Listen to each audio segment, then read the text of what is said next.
Сегодня подписанный указ президента Республики Абхазия о структуре Кабинета министров определяет основные центральные органы государственного управления правительства Республики Абхазия.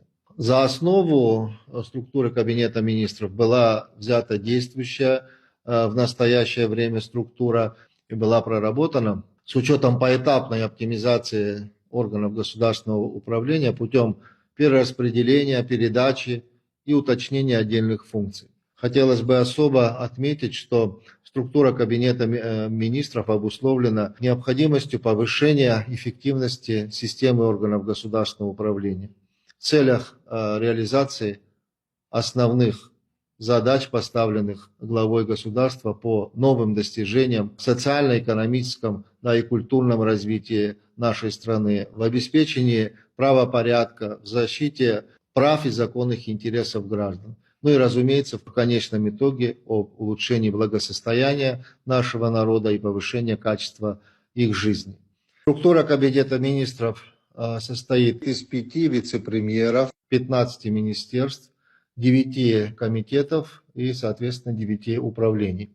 По структуре Кабинета министров Министерство энергетики и транспорта реорганизуется в Министерство энергетики, соответственно, передав полномочия в сфере транспорта Министерству экономики. Следующее преобразование у нас государственное управление по государственной языковой политике у нас преобразуется в Государственный комитет по государственной языковой политике, тем самым передавая эти функции на межотраслевое регулирование. В указе президента есть ряд переименований отдельных центральных органов управления. Так, к примеру, Государственный комитет по экологии преобразуется в Государственный комитет по экологии и природопользованию. Государственный комитет по строительству и жилищно-коммунальному хозяйству преобразуется в Государственный комитет по архитектуре и градостроительству. Говоря об осуществлении общего руководства, о подведомственности отдельных центральных органов госуправления к министерствам, к примеру, управления к государственным комитетам, хотелось бы сказать, что общее руководство деятельностью отдельных комитетов, в частности, Государственный комитет по стандартам, потребительскому и техническому надзору, общее руководство деятельностью будет осуществляться Министерством экономики Республики Абхазия. Пунктом 7 указа президента установлено, что на Министерство сельского хозяйства возлагаются функции по осуществлению общего руководства в отношении Государственной ветеринарной службы Республики Абхазия и Государственной инспекции по карантину растений. На Министерство юстиции возложено общее руководство деятельностью Государственного архивного управления Республики Абхазия. На Государственный комитет по экологии и природопользованию будет возложено общее руководство деятельности в отношении Государственного управления лесного хозяйства Республики Абхазия и Государственного управления по землепользованию и кадастру. В соответствии с требованием указа президента Кабинету министров были даны отдельные поручения, в частности, в срок до 1 июля 2025 года представить предложение о внесении изменений в Конституционный закон Республики Абхазия о Кабинете министров в правительстве Республики Абхазия в налоговое и таможенное законодательство, предусматривающее преобразование Государственного таможенного комитета и Министерства по налогам и сборам в центральные органы государственного управления, подведомственные Министерству финансов Республики Абхазия, а также принять нормативно-правовые акты в соответствии с требованиями подписанного сегодня указа президента.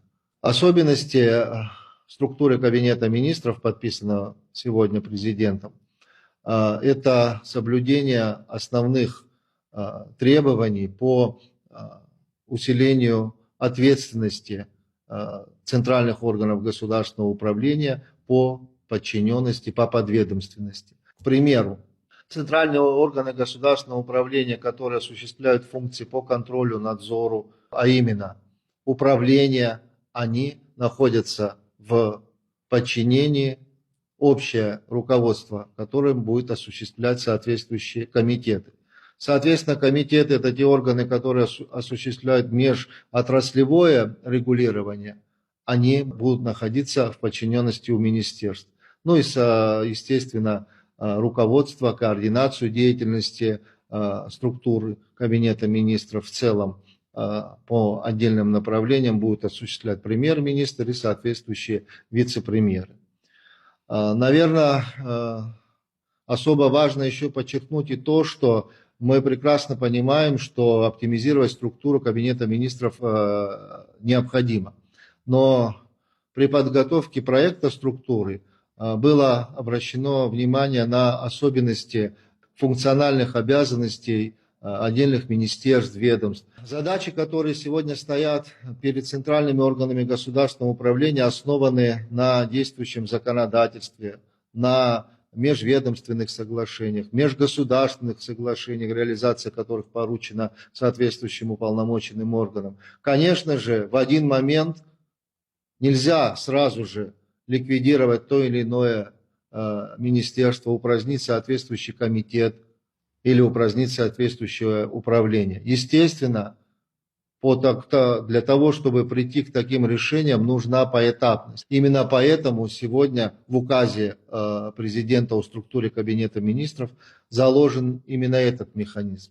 А если говорить о конкретных задачах, которые сегодня выполняют наши центральные органы государственного управления, это, разумеется, реализация мер в социально-экономическом развитии, реализация целевых социальных программ, межведомственных, отраслевых программ, выполнение определенных функций, которые установлены в соответствии с международными договорами. Естественно, это нельзя в одночасье взять и прекратить. Таким образом, в течение срока, который указан в указе президента, такие преобразования поэтапно будут происходить. Будут структурные изменения в системе подчиненности налоговых и таможенных органов. Соответственно, будут приведены в соответствии с действующим законодательством отдельные центральные органы управления по их подчиненности. Вот такая мера, на наш взгляд, позволяет именно поэтапную оптимизацию центральных органов государственного управления. Разумеется, если это будет происходить своевременно, на что мы очень рассчитываем, будет и оптимизация не только структуры, соответственно, будет и оптимизация расходов на ее содержание. Мы очень рассчитываем на повышение эффективности деятельности как системы, так и самих центральных органов госуправления. Поэтому президент эту позицию обозначил в своем указе очень ясно и однозначно.